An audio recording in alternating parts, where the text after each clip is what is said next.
Hey, what's up everybody? So the Secrets of the Obscure expansion is just on the horizon. It's a very exciting time and I'm sure we're all using this opportunity to recommend the game to friends. If you're like me, you're probably jumping through multiple Discords, sliding into people's DMs, preaching on all of your platforms that yes, you should buy the new Guild Wars 2 expansion. It's the perfect time to jump in. You get the flying mount for free and it's a completely new story arc, so you don't even need the other expansions, etc. Now, I've certainly been doing this, but I would proceed with caution because I've had to think about it and I've realized that actually Secrets of the Obscure is not necessarily the best jumping in point for a new player, at least not on its own. So today we're just going to discuss this topic real quick. Not that you shouldn't buy Secrets of the Obscure, but there's a few things you might want to know beforehand. And this is also kind of time sensitive info, which is why I'm trying to release this video as soon as possible. I'll talk about that at the end of the video. But let's get right into it. First of all, the Skyscale bonus masteries. This is like the least interesting thing that you're going to miss out on, to be honest. These are nothing crazy. The only key upgrade that you're going to be missing out on is that you won't be able to have your Skyscale use ley lines, which are these sort of floating streams of energy that I guess your Skyscale will be able to fly indefinitely on. You won't be able to use these, but you will still be able to use updrafts, which are these little gusts of wind. So yeah, take that as you will. You won't have this unless you have the War Eternal Living World episode that the Skyscale currently resides in. Now, the other thing about Secrets of the Obscure is that you won't get all the other mounts. You will just get the Skyscale, which is the flying mount. This is especially relevant if you're getting the deluxe edition of Secrets of the Obscure, because this comes with a special Raptor skin. You can use this skin with your 10-hour free trial of the Raptor, which comes with the base game. But once that's gone, you won't be able to use it until you buy one of the other expansions. Not to mention that you miss out on mounts like the Springer, which jump super high, the Skimmer, which can glide over water and go underwater, the Jackal, the Roller Beetle, the Siege Turtle. All of these mounts you will not have. The Skyscale more or less does replace a bunch of these mounts. I haven't really used the Springer in a while since I got the Skyscale, but for horizontal movement across maps, you really can't beat the Raptor and the Jackal and the Roller Beetle. Not to mention that you're also missing out on the Griffin, which is the other flying mount. This comes from Path of Fire, and I can imagine that there's a lot of ways this is going to be utilized in Secrets of the Obscure. Where the Skyscale is a helicopter, the Griffin is a jet, and you can fly extremely fast, provided that you've got enough height to be able to dive. It's a very fun mount to use, extremely satisfying, and I imagine it'll be especially fun in these Sky Isles style zones. This mount will also benefit from those masteries, being able to use ley lines and updrafts. So just know that you won't have access to that if you only buy Secrets of the Obscure. Something else this expansion doesn't have is the glider, which is a very easily activatable thing that you can use when you jump. You literally just hit the spacebar again and you'll glide. This is very useful for getting around, again, especially with this expansion taking place in the sky, and we'll be hopping between all these islands. Yes, of course, you'll still have the Skyscale to save you from falling off cliffs, but the ease of use with the glider shouldn't be underestimated. Now, one really important thing that this expansion will not give you is elite specializations. These are more or less the game's subclasses or specializations from WoW, whatever you want to call them.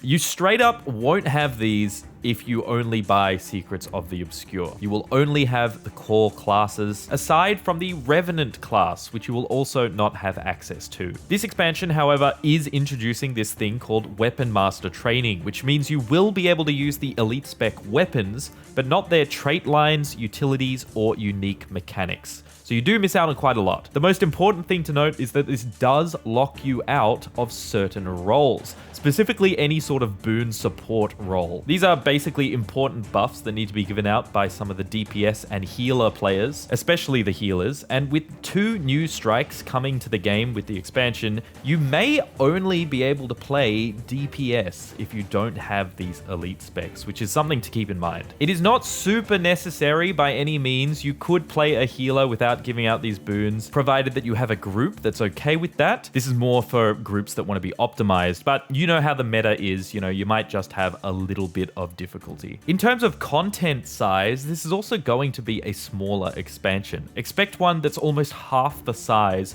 of usual Guild Wars 2 expansions. Where expansions typically have 4 to 5 maps, this one will only have 2 at launch and another one added later in the year.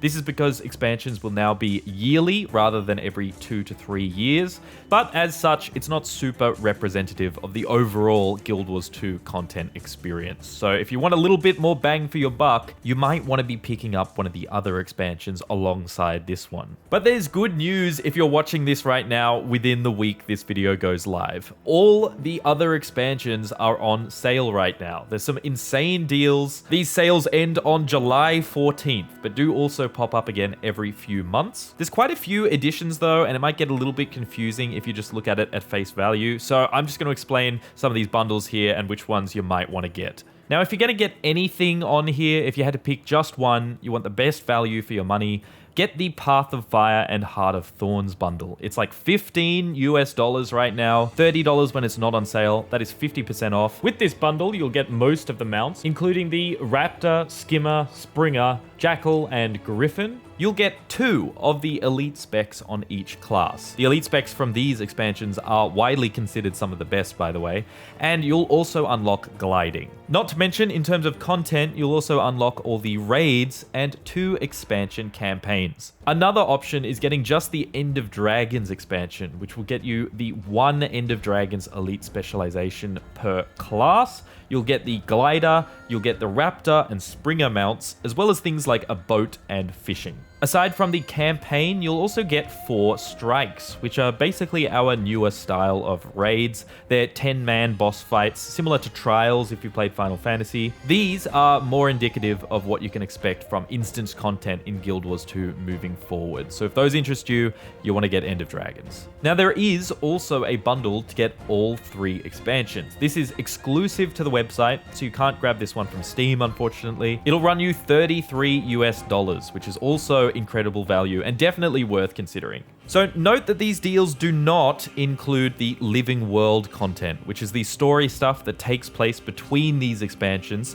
For that, you either buy them separately in-game, or you can buy the Guild Wars 2 Elder Dragon Saga Complete Collection. That one's on sale right now for about $80, down from $100. So to recap, that includes all expansions and all Living World content. The Living World stuff does contain over a dozen new zones and some great farming sources for gear and materials. In my opinion, it is worth it. This is the definitive experience, but only get this if you feel you're really going to commit to the game and also want that story continuity. Remember that the base game is free to try. You can play the entire vanilla story completely free, so definitely give that a go before you lock in your purchase.